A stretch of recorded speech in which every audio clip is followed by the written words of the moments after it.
All right, welcome back, everybody. This episode of Buckeye Banter.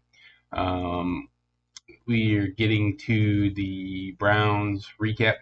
Sorry for some personal reasons, I was unable to do the video sooner, but I just wanted to have a quick kind of analysis of the game, and then let you know that we're going to do a couple off-season episodes, looking at probably having at least one of them be with a special guest, both for the Browns and for the Buckeyes. So with that, let's get into this episode of Buckeye Banter.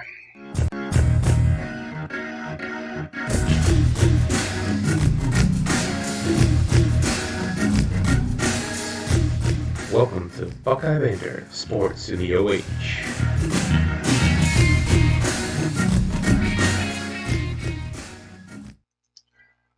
All right.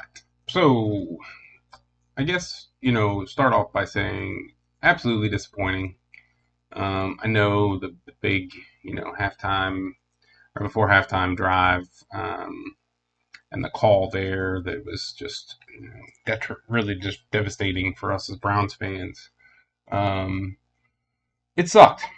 And I think that it's unfortunate that was, what happened. That rule as far as, ball going out of the end zone and on a fumble through the end zone is really bad. I'm sure it's going to get looked at this offseason. The hit that caused the fumble was bad as well.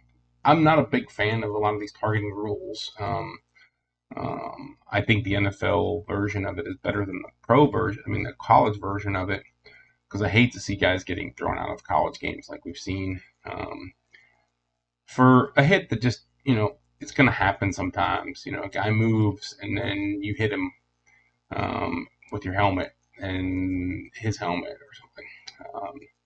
Like we saw with Shaun Wade 2 years ago against Clemson, 2 games ago. That wasn't what happened, by the way, with Sorensen. Sorensen was leading with his helmet, very evidently. He dove, more or less, and was attacking with his helmet. That should have been called. The rules make it pretty clear that should have been called. So I think that was a really unfortunate scenario, and we shouldn't have seen that happen. But we still hung in the game, and we still made it a game. And you can't even say, well, you made it a game because Mahomes wasn't in there. I mean, that wasn't necessarily the case. Mahomes absolutely got injured, but that was later on in the game, and we were still hanging with him even when he was, still out there. There's seen some questions as far as why did they punt? Well, it's definitely a hard call there. You have to imagine that your defense, who has played, respectably against this offense, going against now Chad Henne, should be able to get you a stop. So I don't disagree with the call personally when we punted. I don't have a problem with it. I think you show a lot. It's a very different decision if Patrick Mahomes is still out there. I think if Mahomes is still the quarterback, you probably don't punt that ball. But with Chad Henne on the other side, I think you punt, and I think you count on your defense to make a stop. You don't count on Chad Henne running for whatever it was that he needed on that play and practically getting it. And then kudos to Andy Reid and Eric Bieniemy for that call on 4th down, because that was just really good play calling. No one expected they were actually going to snap the ball, and certainly they didn't expect him to throw it there. But he was wide open, and they took advantage. All of that to say, though, is I've seen calls for these drastic, fire Joe Woods and get a different DC and get Alex Van Pelt to play calling and yada yada yada. Let's not get too crazy here. Let's be honest about this situation.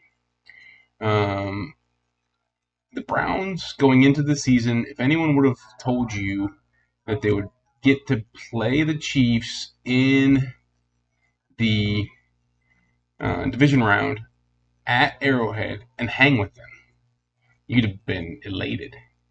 If you wouldn't have been, I don't know why you wouldn't have been. I would have been. I wouldn't have believed it, and I would have been, just stoked. If you would have told me that we'd have been in the fourth quarter with a chance to drive down the field and tie or win the game, be in the game one possession, yeah, take that all day long. And that's where we ended up. We didn't win, but we hung with the champs, and that's really exciting. So, in my opinion, what this team needs is stability. We don't need major changes. We need, obviously, there are player decisions that we need, but front office, staff, we don't need big changes there. When you're just constantly changing the environment around these players, the schemes, all of those things set back franchises. That's been a big hurdle that these Browns teams have had to overcome year in and year out. Constant changing of coordinators, constant changing of coaches, constant changing of front offices. If you look at the most successful teams out there, they have stability in the front office. They have stability in the coaching staff. Yeah, there's a change or two, but usually you know why there's a change, because someone was good and they got hired by somebody else. Not because they sucked and you need to change. Now, occasionally, the other happens as well with really good franchises. And you have a really down year or two, and as a result, you need to also take action to not continue down that trend. All that to say is that's not where we're at. There's not a trend happening here that's in a negative way. All the trends are in a good way, especially when it comes to Joe Woods. If you ask me, that guy needs another year at least. Look at the talent on that side of the ball. I'm sorry, it's really bad. It's now he did. In my opinion, he did what he should have done.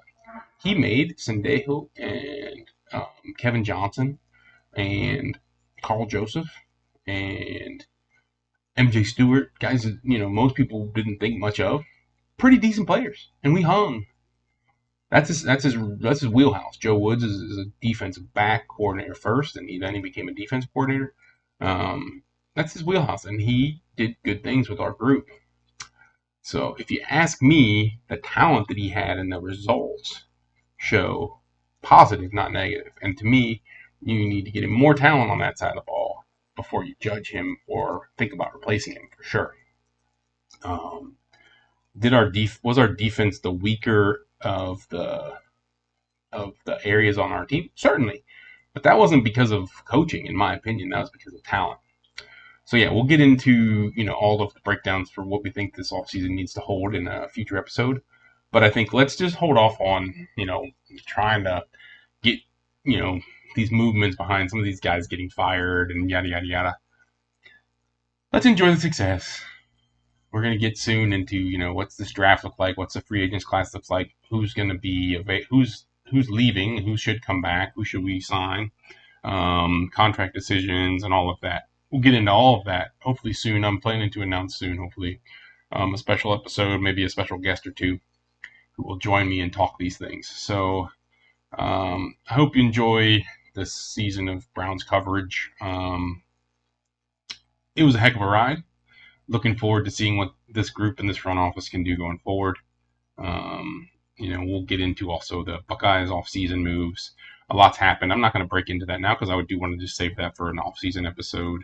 But you guys have, I'm sure, seen, and there's some exciting stuff and happening there with some of the guys that are coming back. So we'll get into all of that. Look for that episode coming up.